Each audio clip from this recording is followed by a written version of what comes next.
Hi, everyone. Welcome back to Elevate Your AIQ. We are still here at HR Tech 2025. And today I have the pleasure of speaking with Anoop Gupta from Seekout. Hi, Bob. How are you doing? I'm doing great. Excited to be here and talking to you. Thank you. Thank you. Yeah, I'm glad to have you. Right, fresh off the plane Yes. from Seattle. So, yeah, welcome to the show.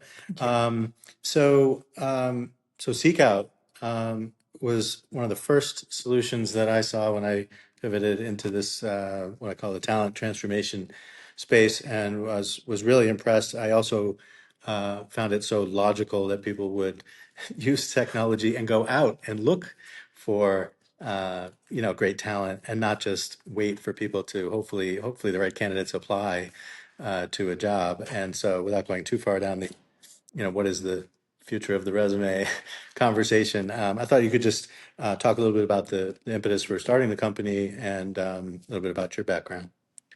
So my background happens to be a lot in AI. So I came to the country in 80 to get a PhD in computer science. And I worked with some of the founding fathers of AI. Then I was a professor at Stanford for 11 years. And again, a lot of AI as a part of it and what happens at Stanford. That's where in 95, which was the birth of the internet was just emerging. I did my first startup in streaming media. So there still were 56 kilobit modems, and we could send video across, and CNN, and lots of people did. That was acquired by Microsoft in 97. And then I spent 18 years at Microsoft, including having the privilege of reporting directly to Bill Gates as his technology advisor, running the Skype and Exchange businesses, telepresence, telecommunications, a lot of that. And then my co-founder and I said, time to do something different again, and Seekout was born. The need for us was, we were hiring managers, had huge organizations, and we always knew one is that hiring was very important, and we didn't have the right tools to do an amazing job. And secondly, people, this is their livelihood. This is, that gives them opportunity to raise families, do good things. And so we just thought it was an important mission to have technology support how people find jobs and how companies get the talent that makes them successful. Excellent. No, I couldn't agree more. I did not appreciate the importance of talent acquisition and that team and having the right tools to do that job well, to how you build your talent strategy and how that talent strategy then executes on your business and technology strategies. I mean, they're not going to execute themselves, right? Yes. So, I guess one of the things that's really interesting to me is how this space in talent acquisition has evolved. I mean, everyone has access to AI tools, including the candidates. Whether everyone's using it for the appropriate use cases or not is, I guess, another story. But in some ways, I feel like if you're using AI powered sourcing in a fair and equitable way, you're building a much more diverse talent pool and finding that quality talent to build that proper sort of pipeline, as opposed to just posting a job description and just hoping that the right people happen to be paying attention and have the wherewithal to apply. So it just seems like a much more logical way to But approach it. my view is, depending on the role, it is important to look at the applicants. It is important to look at the past applicants, and it is important to do the passive sourcing and making that efficient, et cetera, is important. So let me take just a step back. AI in its current form is 2 or 3 years old, and all of us use ChatGPT and Grok and a lot of different systems to get our works done, drafts done better, emails done better. The more recent phenomenon in 2025 has been what is called AI agents. And what AI agents can do is they are able to autonomously act, supervised by a human, but instead of human driven AI assisted, which is copilots, it is becoming increasingly AI driven, human assisted, or human supervised. Now, the thing for everyone, for all of us is this latter shift to AI agents is changing whole industries.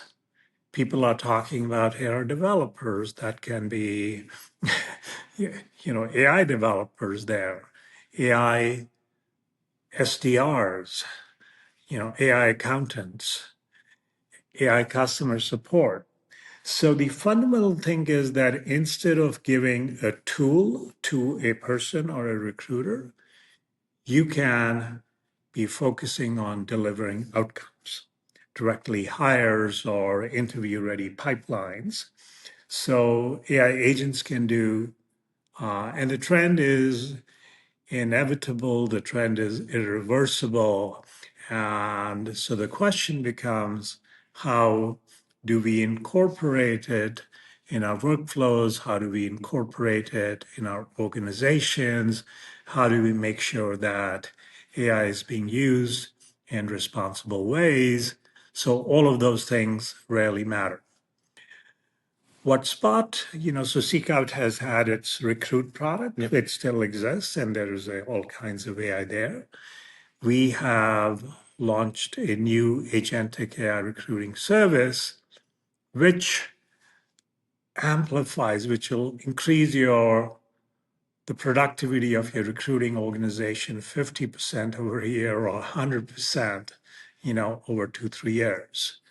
And it is a domain immensely suitable to what the agents can do.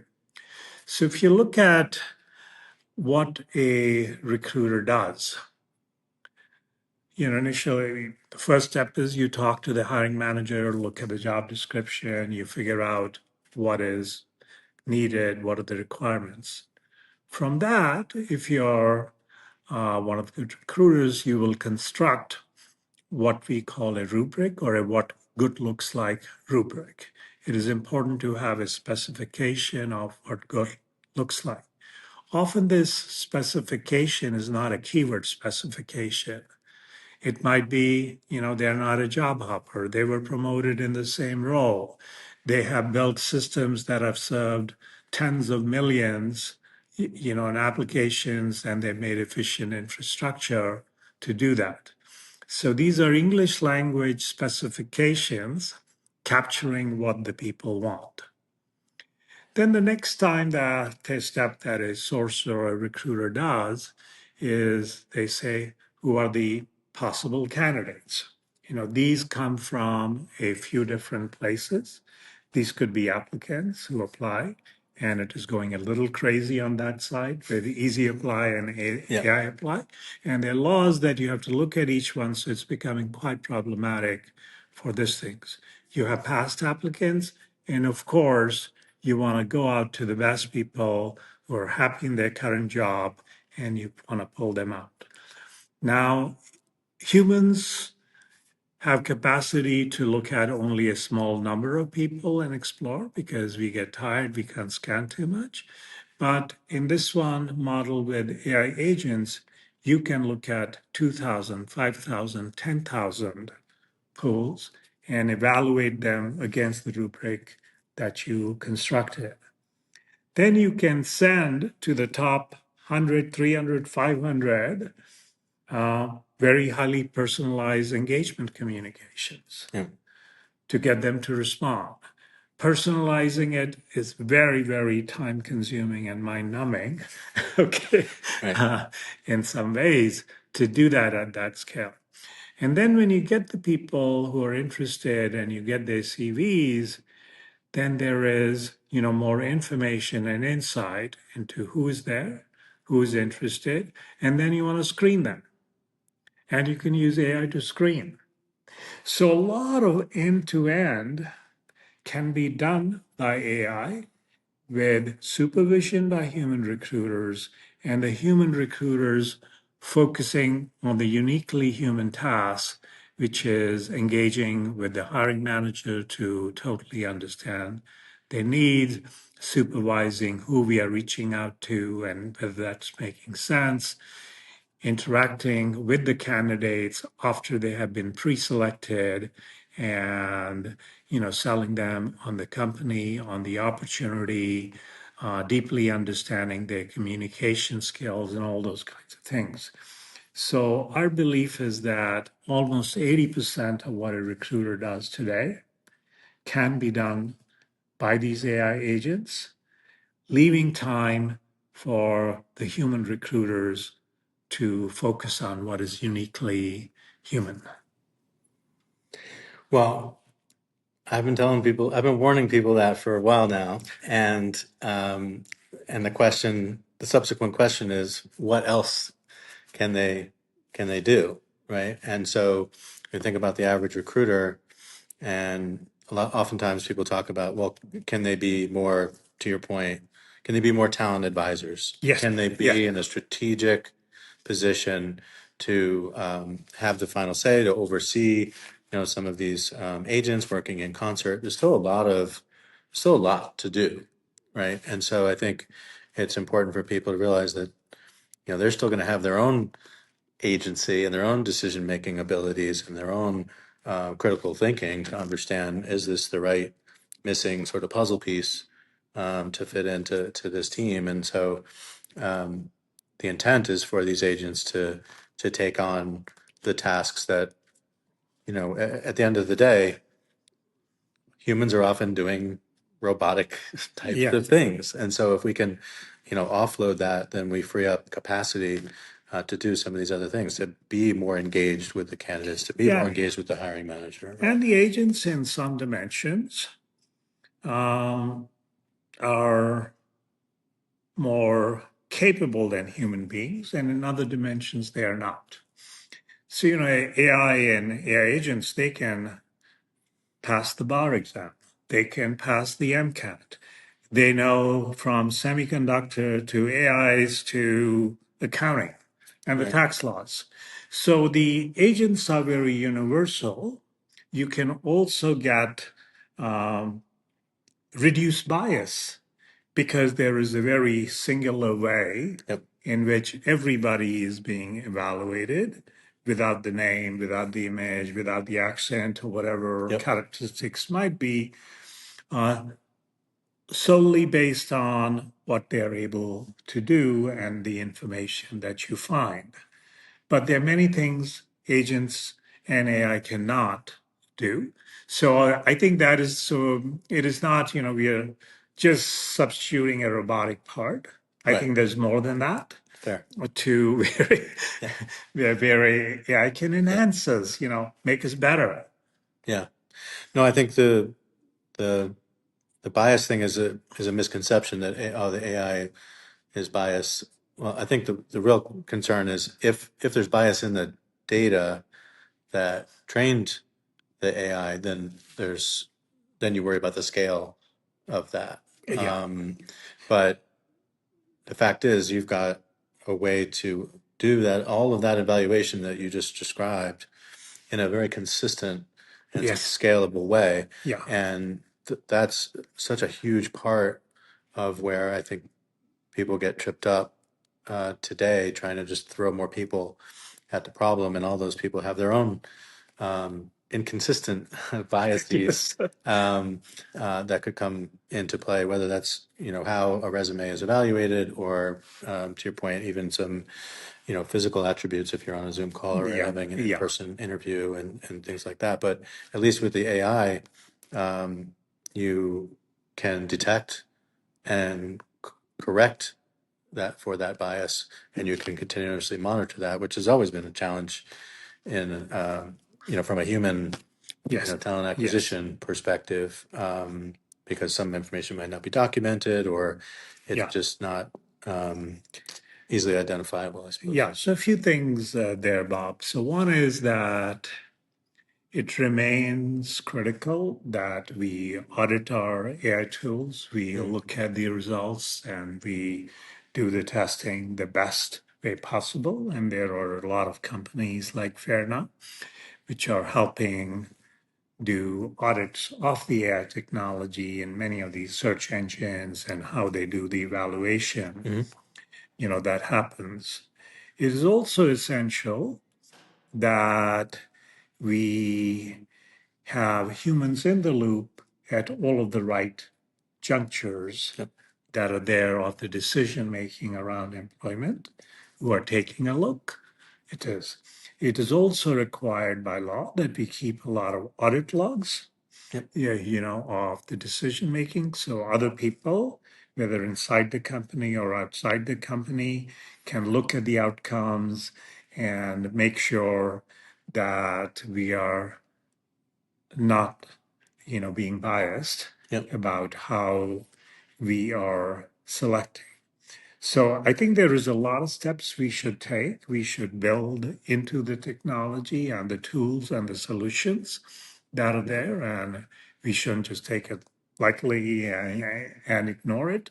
But that said, there is just tremendous benefits of speed and quality because you can look wider, you can look deeper, you can research on companies, you can see how whether they've had a layoff, so you're more likely to move. There's just a whole lot of things that you can do uh, that humans get tired. Yeah.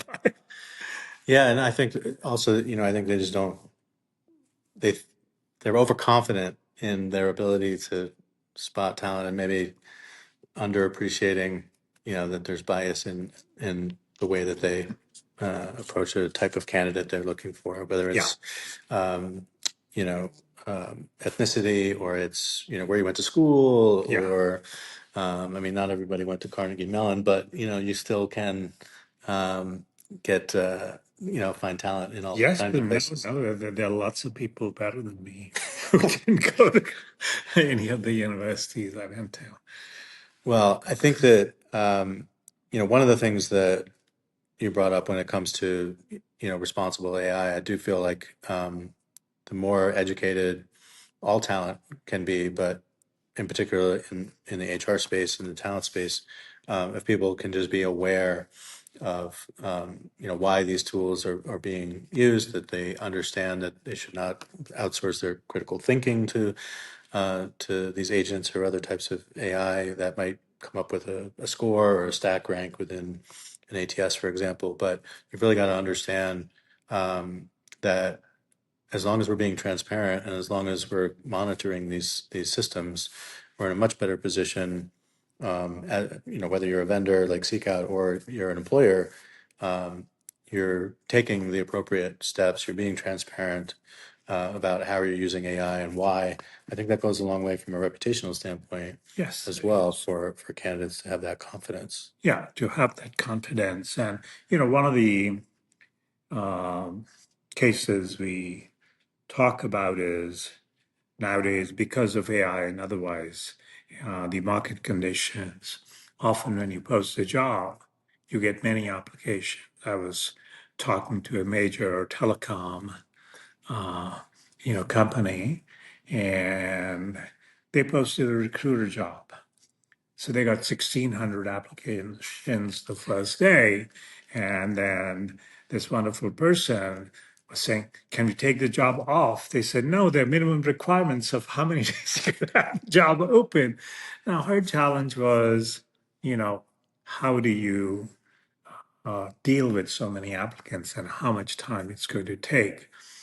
We believe we have the technology and systems to do a good job where instead of just keyword based, you can, in a more comprehensive way, evaluate all of these candidates. And where we, as humans, lack and say we can't talk to 1,600 or even glance, we can send, and often so these people feel they've just gone into a black hole and it is tremendously depressing to the candidates Yep. and it is bad for the brand of the company. many of the people we are finding who apply, their resumes or public profiles don't reflect how good they are.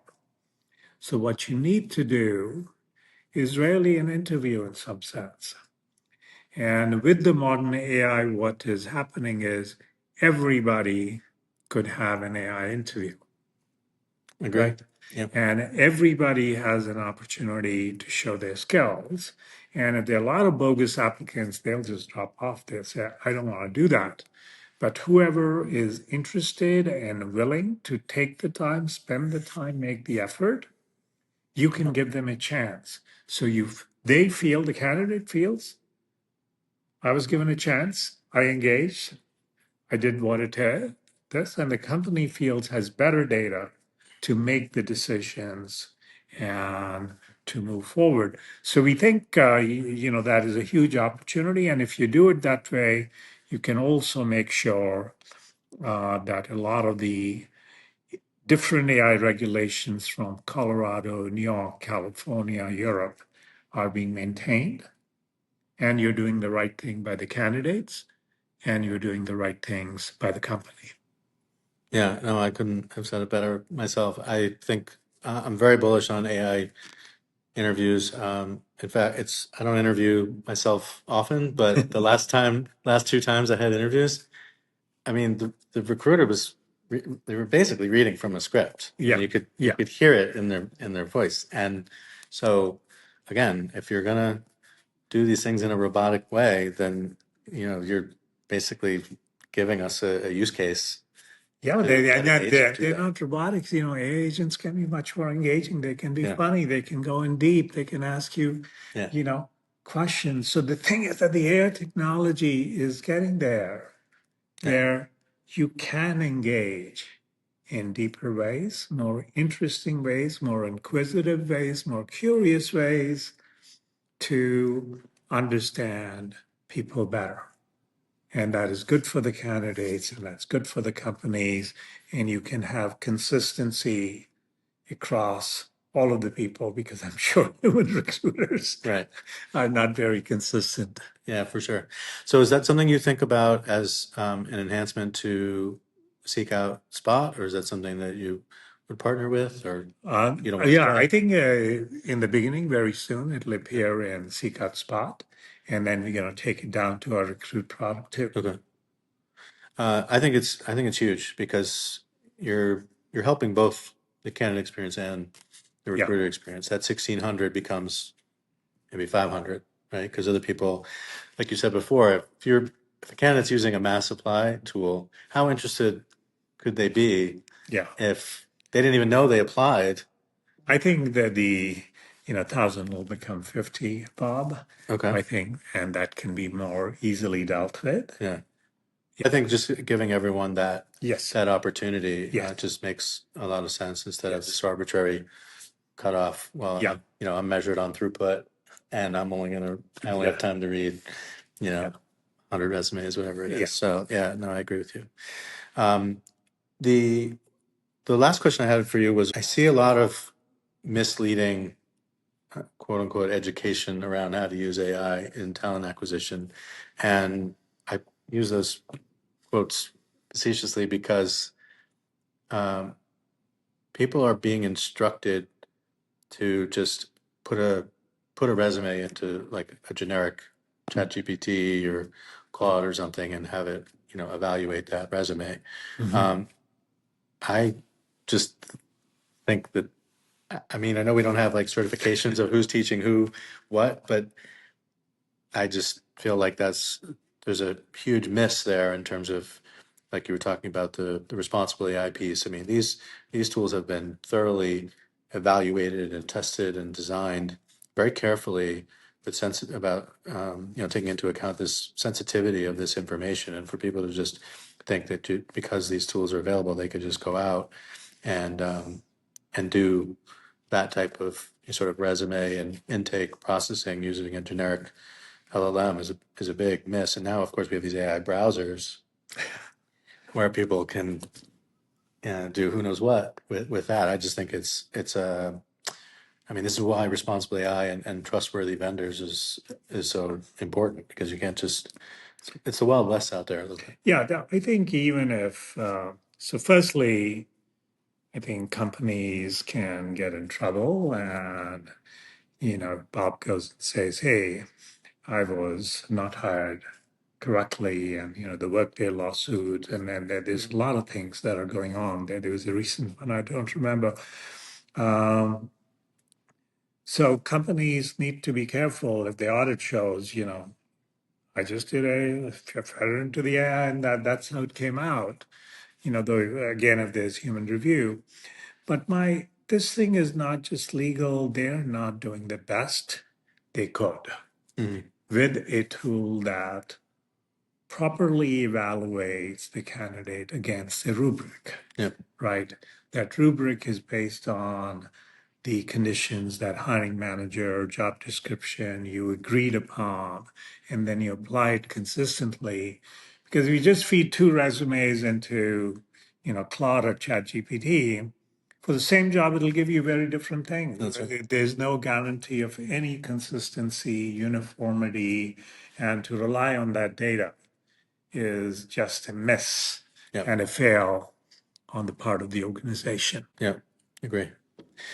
Well, Anoop, thank you so much for spending some time with me. I know you just got here; you probably need some sleep, but I really appreciate you taking some time No, to talk to us and enjoy the event. thank you so much. Thank you. Great to meet you, Bob. Likewise.